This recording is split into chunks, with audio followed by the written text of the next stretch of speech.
Yeah, talking about how self-support groups and academics can work together. I gave the example that from the beginning, the neurologists started our foundation, or were a very important part of it, and they still are, because you need the scientific background. But on the other hand, it was one obligation we still have for our people in our network, in our academic network, that they work together with regional stroke clubs. That they give lectures, but on the other hand, that there is a communication, there's an exchange, and that is easy to do. And I will give you an example about research. 15 years ago, we had a project financed by the Ministry of Health. And it was about a survey we intended to make how you can change behavior when it comes to secondary prevention. So it's all about adherence to medication, but also how you change your lifestyle. And I worked together with a very good university, and there were PhD students who made a survey, who made the draft for a survey. And I looked at the question and I said, "That's very good what you did, and you did your lesson well, but it's much too long." They said, "No, these questions are all very, very important." Then I said, "Okay, now we can make, or we have to make a pretest." That's academic speaking. You have to make a pretest when you do a survey. And they said, "Yeah, we make a pretest." And they were very enthusiastic. I said, "Okay, I give 3 different stroke clubs in our area a call. And the pretest is, and that's a test for you, you go to the local stroke club and you tell them about your research, and you will make the pretest with your draft of the survey questions." And I didn't attend them because I wanted that they learned their lesson on their own. And it was funny, they came back and said, "Well, our survey and our questions, they didn't understand the questions. We thought they were easy." And they said, "It's much too long." They didn't have the concentration to do these things. And they didn't, and they said, "We can't do this." And I said, "Now, what do you make out of it?" So they shortened the survey, and they had their learning curve. And I'm still in contact with these scientists. They are professors now, I think, after 15 years. And I think they learned their lesson. So this is a very good example. It's again learning by doing, by talking to stroke survivors, and test what you want to ask people.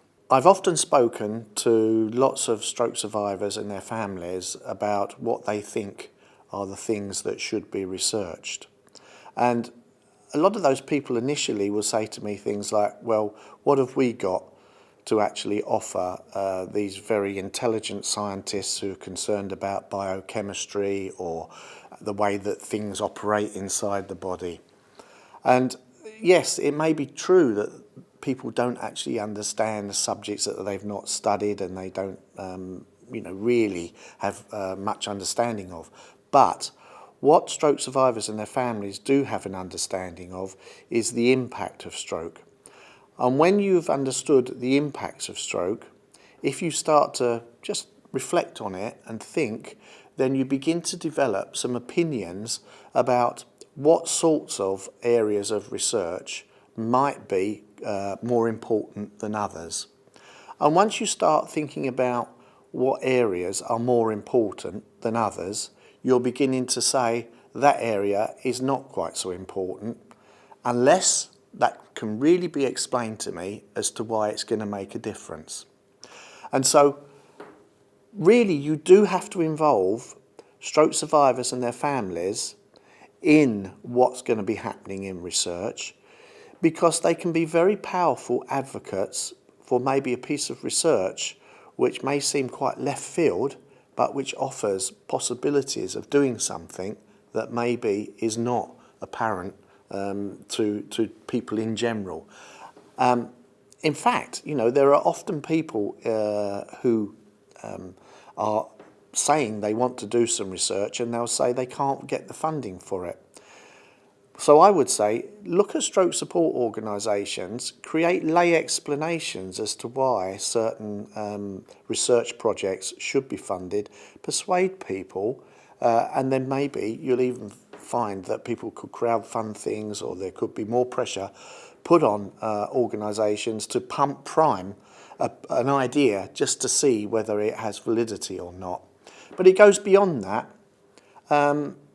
Who are the researchers? Well, they're professional people. They know their jobs. They know what jobs help their careers, and they will put in for where the funding streams are. They'll put in for the things that they're interested in, and they'll put in for the things that advance their career. The reality is that none of those things may actually meet what the interests of stroke survivors and their families are.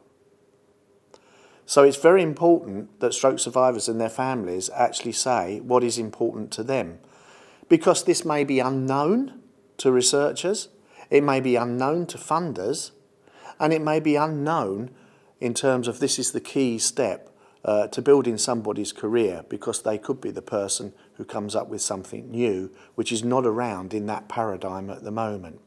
And one of the things that I've always reflected on is the whole issue, for example, of pain after stroke. If we consider that many of the key researchers in stroke science are involved in the acute end, many of those will be aware that there is a problem with pain after stroke. But if people have been out of the acute unit for maybe 5-10 years, it's not necessarily front of mind for those people to research pain a long time after stroke.